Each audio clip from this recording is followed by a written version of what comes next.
दूसरे चरण के लिए खत्म हुआ प्रचार। लोकसभा की 88 सीटों पर प्रचार थम गया है। 26 अप्रैल को दूसरे चरण के लिए मतदान होना है।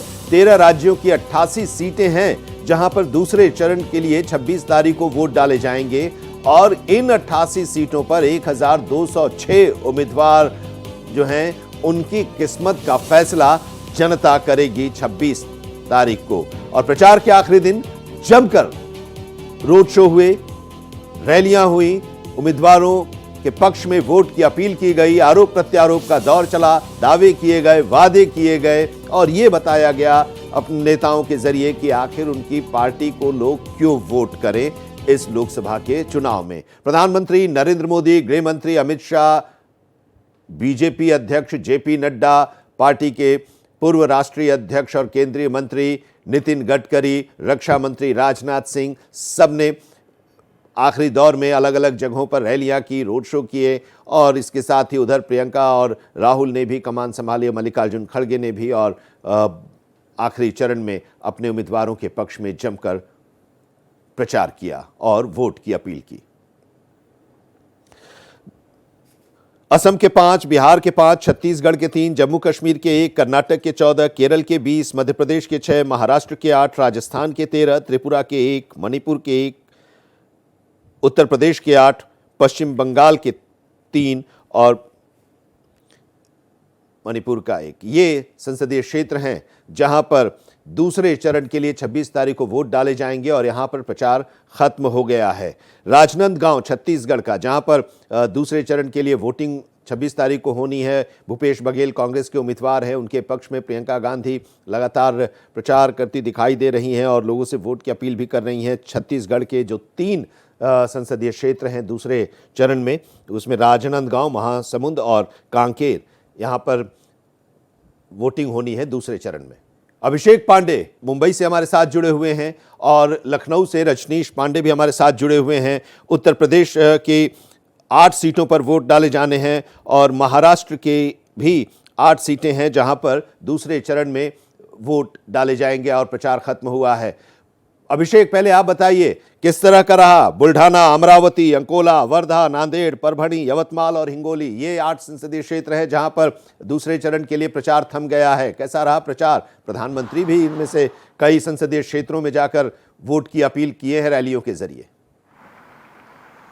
बिल्कुल, क्योंकि इस समय महाराष्ट्र में जिस तरीके का चुनावी समीकरण बना हुआ है, महायुति वर्सेस महाअघाड़ी, और इस समीकरण में कहीं न कहीं किसी कैंडिडेट की सीट क्राइसिस में अटक रही है तो किसी को फ़ायदा हो रहा है।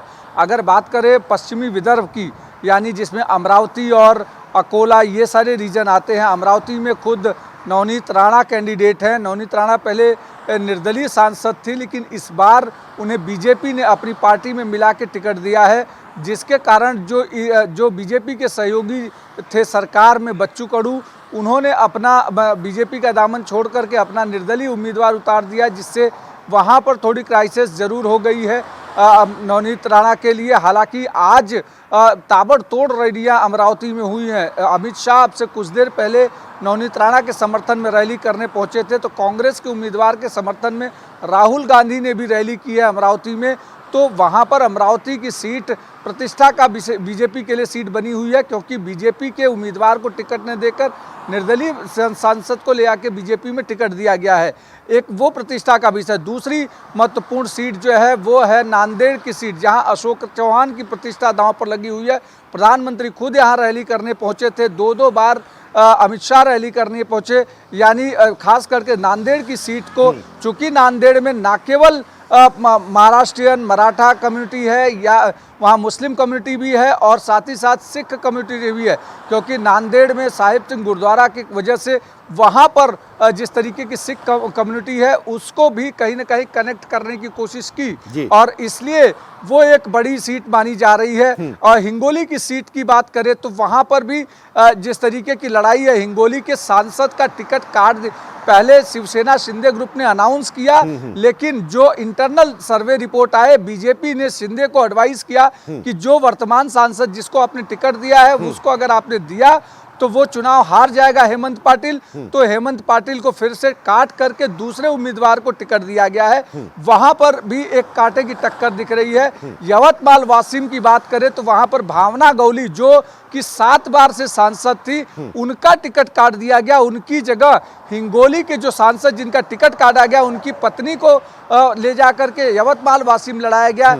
ये जो नया प्रयोग हुआ है, इस पर भी सबकी निगाहें देखने को रहेंगी कि आखिर इस नए प्रयोग में किस तरीके से महायुति, खास करके बीजेपी, शिवसेना और एनसीपी जो अपना किला फतह कर पाती है, या फिर जिस तरीके से उद्धव ठाकरे लगातार रैलियां कर रहे हैं, कांग्रेस के नेता रैली कर रहे हैं, या फिर लगातार शरद पवार रैलियां कर रहे हैं, उसका कितना फायदा होगा ये 26 तारीख को ये पता चलेगा वोट के आधार पर कि किसके पक्ष में कितना वोट गया। लेकिन अभी तक की जो कंडीशन है, उसमें कहीं ना कहीं हर सीट पर कांटे की टक्कर देखने को मिल रही है।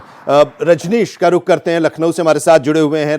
रजनीश, 8 सीटें इस फेज में हैं और ये पश्चिमी उत्तर प्रदेश की ही 8 सीटें हैं, और इनमें अगर हम 2019 में देखें तो एक सीट छोड़कर सब पर भारतीय जनता पार्टी ने जीत दर्ज की थी। अमरोहा से जीते बीएसपी से, अब वो कांग्रेस के उम्मीदवार हैं। 4 सीट पर कांग्रेस, 4 सीट पर समाजवादी पार्टी के उम्मीदवार, लेकिन 3 ऐसी सीट हैं जिस पर भारतीय जनता पार्टी ने अपना उम्मीदवार बदला है। राम मंदिर मुद्दा है और रामायण के राम भी चुनाव मैदान में है। देखिए, आपने सही कहा कि जो 8 सीटें हैं वहाँ पे एक अमरोहा दानिशअली जो बसपा के पहले सांसद हुआ करते थे, 2019 में अलायंस बना था सपा और बसपा का, उसी कोटे से वो बने थे, लेकिन इस बार वो कांग्रेस के पाले में खड़े हैं। देखिए, विपक्ष भी वहाँ मजबूती से अपना दमदारी दिखा रहा है। जिस तरीके से कुछ दिन पहले, आनंद आपको याद होगा, तो ज्वाइंट पीसी हुई थी अखिलेश यादव, राहुल गांधी, मैसेज देने की कोशिश किया गया, क्योंकि पश्चिम में शिकायत रही कि दोनों दल तो मिल गए हैं लेकिन उनके कार्यकर्ताओं के दिल नहीं मिल रहे हैं। मैसेज देने के प्रति यही कोशिश रहा कि लोगों के ग्राउंड जीरो पे मैसेज रहा कि हम लोग मिल के एक होके एनडीए को हराना है।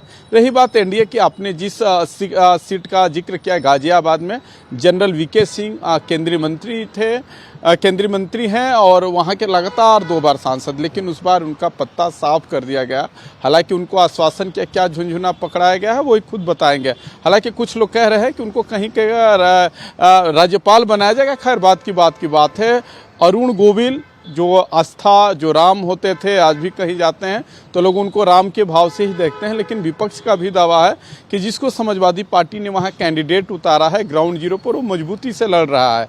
अंत में क्या होगा ये रिजल्ट आने के बाद पता चलेगा, लेकिन कहीं ना कहीं उनके लिए योगी आदित्यनाथ रोड शो किए थे और उन्होंने अपील किया था, तमाम लोग थे। हालांकि वहाँ कुछ दिक्कत जरूर थी। जिस तरीके से क्षत्रिय मतदाताओं ने अपील किया था, उनका एक धड़ा ने कि हम इस समय बीजेपी का विरोध करेंगे। रूपाला का जो विवाद हुआ था, रूपाला विवाद के बाद, तो थोड़ा सा चैलेंज था।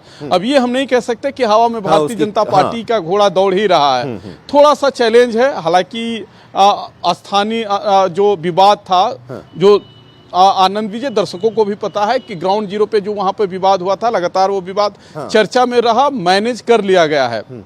ठीक है। अमरोहा दानिशअली राहुल गांधी, अखिलेश, सबका जोर है। लेकिन पश्चिम में एक बात है कि लोकदल के आने से कागज में मजबूत हुई है, ग्राउंड जीरो पर कितना मजबूत होती है, ये रिजल्ट को वोटिंग होगी और फिर 4 को नतीजे आएंगे तो साफ हो जाएगा। रमेश सिंह हमारे संवाददाता भी दिल्ली से जुड़े हुए हैं।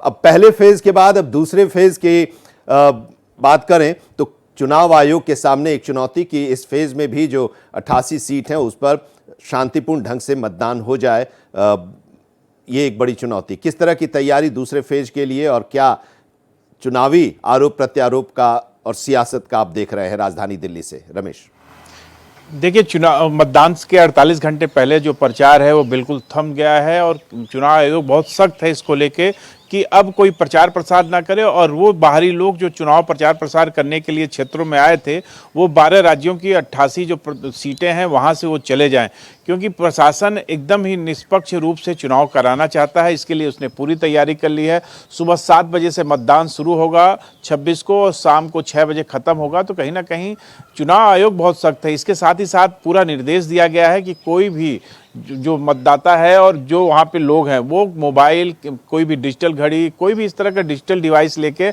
मतदान केंद्र में नहीं जाएंगे। पीठासीन अधिकारी भी मोबाइल को स्विच ऑफ साइलेंट मोड पे रखेंगे और अगर कोई जरूरत होती है तो आपातकालीन स्थितियों में उन्हें उपलब्ध कराया जाएगा मोबाइल। तो कहीं ना कहीं प्रशासन क्या यही है कि निष्पक्ष चुनाव है, अधिक से अधिक लोग मतदान करें और किसी को भी दिग्भ्रमित न किया जाए, इसके लिए आप पूरी तैयारी कर लिए। प्रशासन पूरी छापेमारी कर रही है, पूरी चौकसी बढ़ती है, जगह जगह पे तलाशी हो रही है गाड़ियों की। देखना होगा कि ये जो दूसरा चरण है जिसमें 12 राज्यों की 88 सीटें हैं, बहुत महत्वपूर्ण सीटें हैं, चाहे उत्तर प्रदेश देखिए चाहे बिहार में देखिए। बिहार की एक पूर्णिया सीट है जो बहुत महत्वपूर्ण है, जहां लगातार आप देखिए कि पप्पू यादव का नाम जो है वो चर्चा में है। वो कांग्रेस में आते हैं और उनकी उम्मीद रहती है कि कांग्रेस उनको टिकट देगी, पर कांग्रेस कहीं ना कहीं वहां पे लालू यादव की बात मानती है, क्योंकि लालू यादव नहीं चाहते हैं कि कांग्रेस में तेजस्वी यादव वो इंडिपेंडेंट वहां पर चुनाव लड़े हैं, तो मुकाबला वहां पर त्रिकोणात्मक देखने को मिल रहा है।